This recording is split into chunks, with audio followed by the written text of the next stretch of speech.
Hi, I'm Christian. Welcome back to another On the Road video brought to you by ApplianceVideo.com.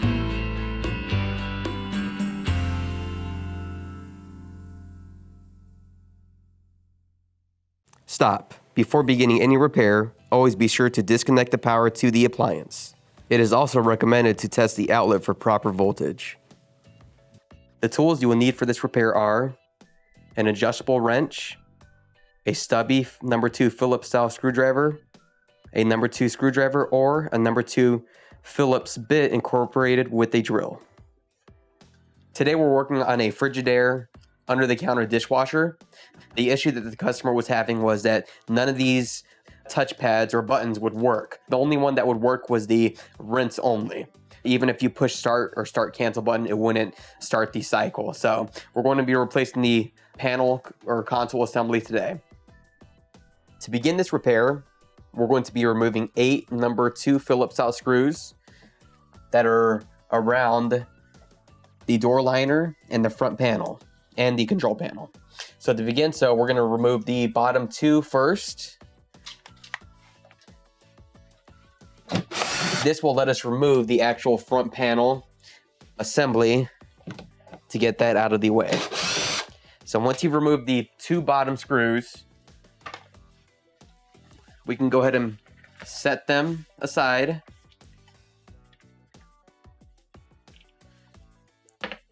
Lift up on the door. So right about there. Then go ahead and push down on the door handle. And it'll slide down just like that. Be careful because it is sharp. Then you go ahead and lift away. Now that the front panel is set aside, we can now remove the 6 number 2 Phillips style screws from the control panel and door liner. Doesn't matter what order you're holding it in or removing them in. When you get to the last screw though, make sure that you are grasping the control panel and the door liner with one hand.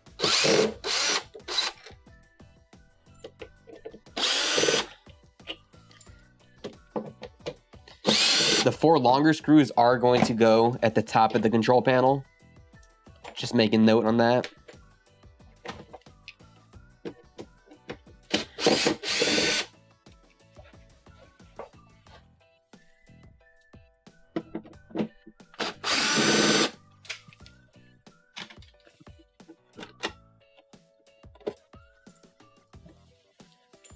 Once the screws are removed, you can now remove the control panel away from the door liner, just like so. Now all the wires are exposed and the main control board's exposed, the door latch is exposed, and the dispenser assembly is exposed. Of course, at this time, we do have the power shut off to the unit. The next step is to remove the control board cover. There's 3 number 2 style Phillips screws, one here, here, and then on the other side. We're gonna go ahead and remove them. We're doing this so we can remove or disconnect all the wires from the main control board, so we could then set the old control panel on the floor with the new one and replace the parts as needed.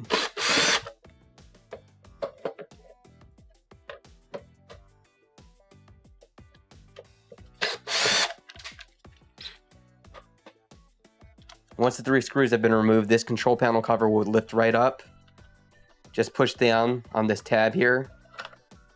Just a little rubber tab to hold the wires in place. Now we have all the wires exposed.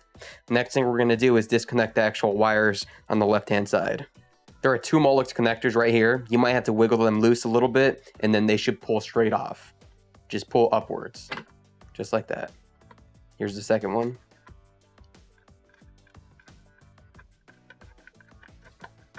This one's on there pretty good. And then these 2 wires. These are the actual wires that are feeding the control board with power.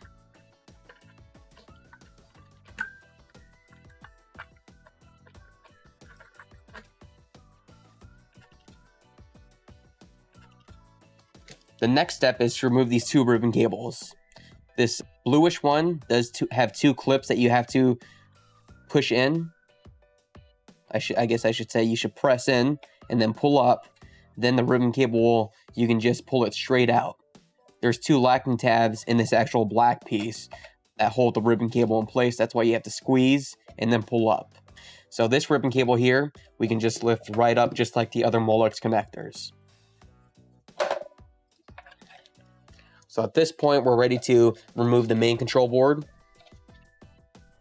There are 6 screws, number 2 Phillips style screws holding the control board in place.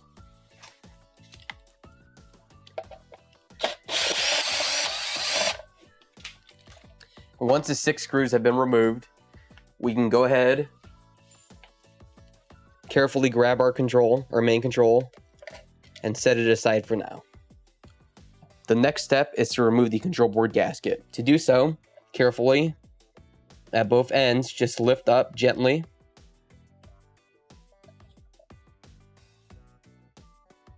While you're holding it gently, line it up on the new control panel, line it up in place, and then just push it right down, just like that. Now, it might not match up exactly because they did change the control panel style a little bit from the old one. Now, there's a few other parts that we do have to remove from this old control panel. There's some, looks like foam insulation at the top here. There's 1, 2, 3, it looks like 3 parts. So we're just gonna carefully pull them out and then transfer them over to the new one. Same with the other side. Just pull it out and transfer it.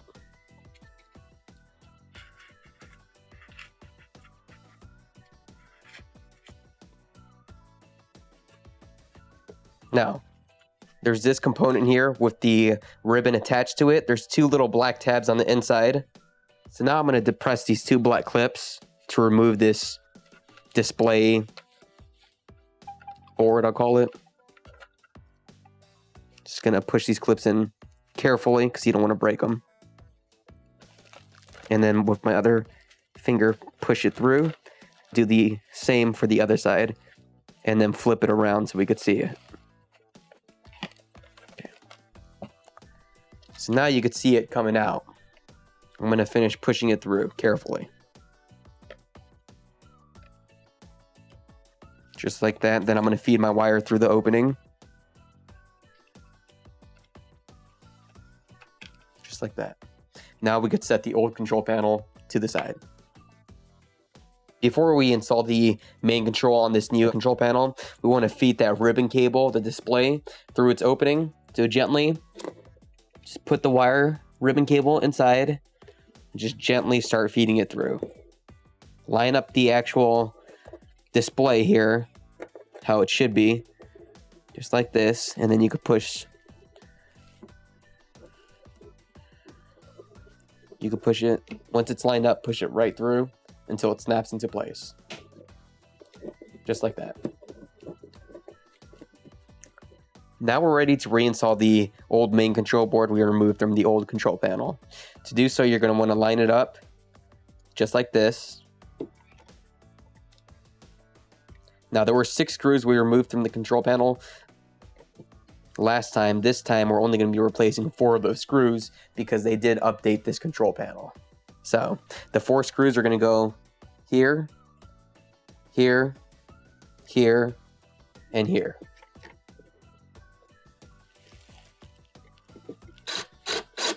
Now, if you are using a drill or an electronic screwdriver, make sure that you do have the torque turned down. You don't want to crack this control.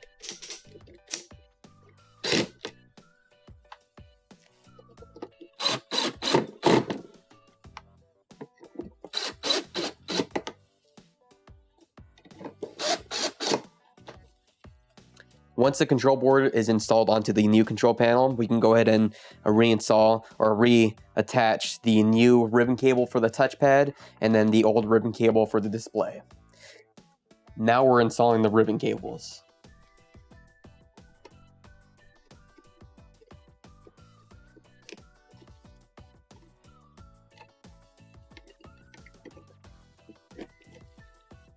Now we're ready to reinstall the wires that are going to the main control.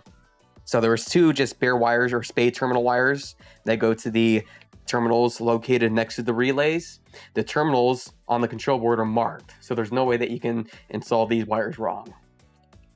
So the red one's gonna go on the bottom, and the black one will go on top. Now, these other two Molex connectors are keyed to fit on only one set of terminals. So find the correct set, line it up, and push right on. We're gonna do this for both of them.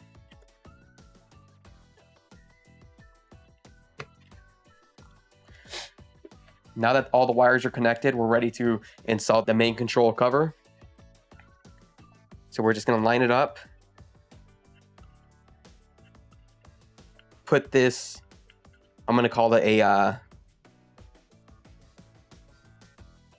I guess a cutout, a rubber cutout to keep the wires in place. There's a slot on the control board cover that it's gonna slide into. So line that up. Can be a little tricky to do with two hands, so.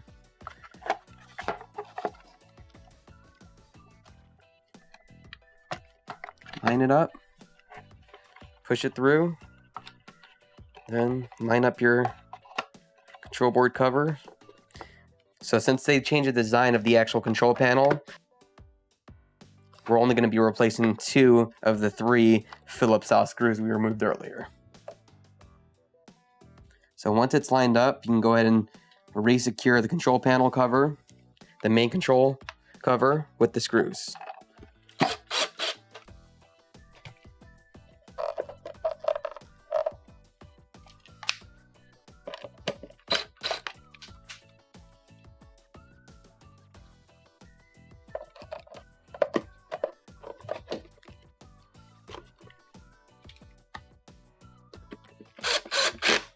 Just like so.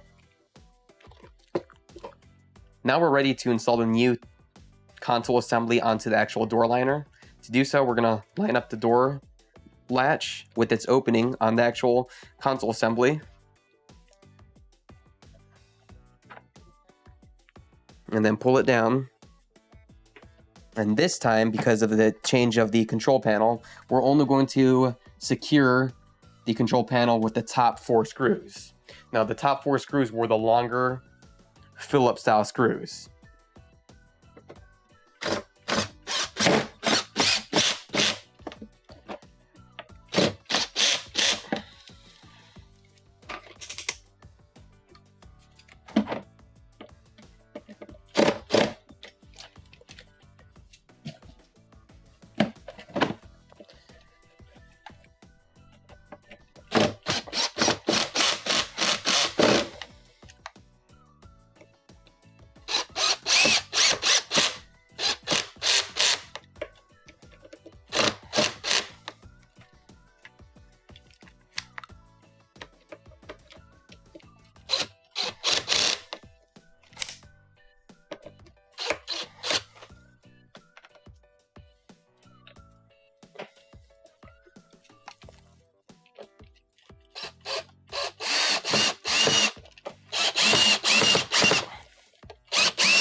Just like that.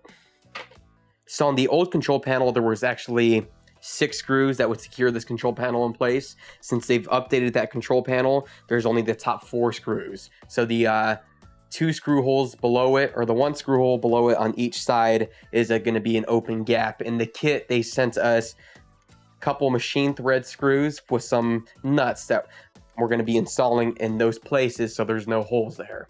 So to begin, of course, we're going to slide the screw through the door liner to the back of the door liner, and on the back side, we're going to attach the nut.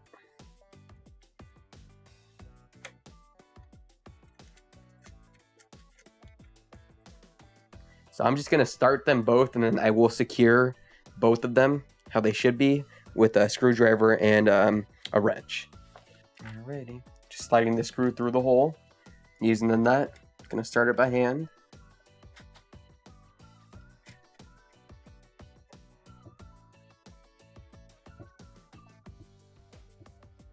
Just like so.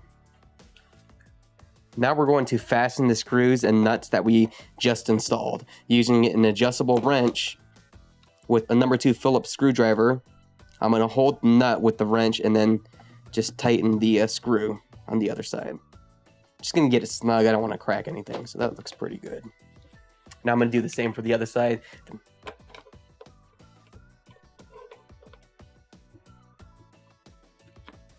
Again, you don't want to over tighten it, you just want it snug, just like that.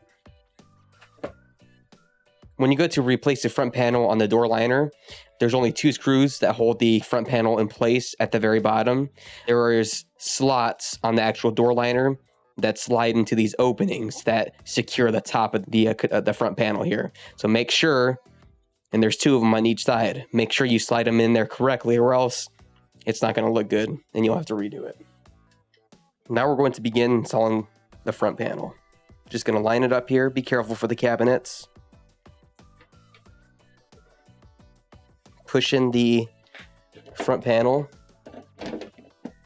Now I'm going to open the door.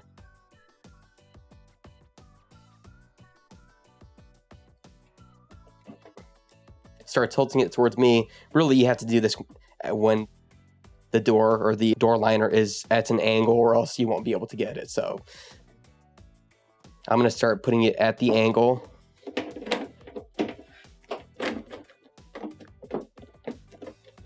Make sure that both sides are lining up. Slide the front panel upwards. Hold the front panel with one hand on one side. Now I'm going to secure the left side with the screw. Make sure that the right side's still lined up. And then I will secure that side with the number 2 Phillips style screw as well. Just like that. Once you've resecured all the screws on all the panels, you can go ahead and return the power, and that will complete your repair. Thank you for watching another quality in-home repair video brought to you by ApplianceVideo.com.